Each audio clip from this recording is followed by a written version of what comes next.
अस्सलाम वालेकुम। Doctor Alex एक नई वीडियो के साथ। आज हमारे 2 केसेस थे, वो भी जीए में जनरल एनेस्थीसिया में।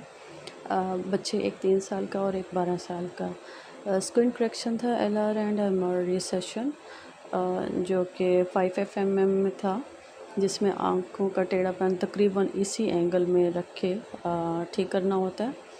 और देन जब ऑपरेशन हो जाता है उसके बाद 3 मंथ्स तक जो पेशेंट की एक्सरसाइज है वो कंटिन्यू होती है। देन वो बिल्कुल उसका आँख पर टेढ़ापन, जिसको स्क्विंट बोलते हैं, वो बिल्कुल ठीक हो जाता है। सर्जरी डन होने के बाद हम पोस्ट ऑपरेटिव और प्री ऑप नोट्स देखते हैं। उसे साइड रूम में शिफ्ट कराया जाता है। ऑब्जर्वेशन रूम में 20 मिनट्स के लिए रखते हैं। देन फिर वो 1.5 आवर्स के लिए हमारे पास रहते हैं।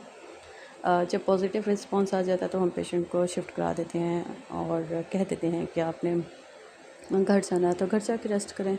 अगर यहीं एडमिट होना तो यहीं एडमिट हो जाए। जैसे कि आप बच्चे को देख रहे हैं, वो यहाँ एडमिट होगा, कुछ देर के लिए रहेगा। जब उसका बॉडी टेम्परेचर नॉर्मल होगा और पॉजिटिव रिस्पॉन्स देगा, बोलना शुरू कर देगा, फिर उसे घर जाने की परमिशन मिलेगी।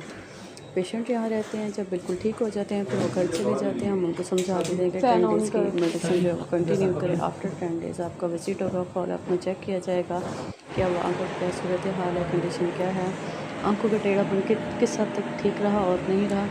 इसमें अक्सर रेडनेस आ जाती है और क्लॉट बन जाता है, फिर वो 1.5 मंथ के बाद ख़त्म हो जाता है और फिर उसके बाद पेशेंट आहिस्ता आहिस्ता रिकवर होना शुरू हो जाता है और बेस्ट रिज़ल्ट आते हैं। और मेरा तो सारा दिन यही काम होता है। फिर मैं ऑपरेशन थिएटर में बच्चों को असिस्ट करवाती हूँ और बच्चों की ये कब शुरू होने वाला है ना सर? होती हैं। ओके।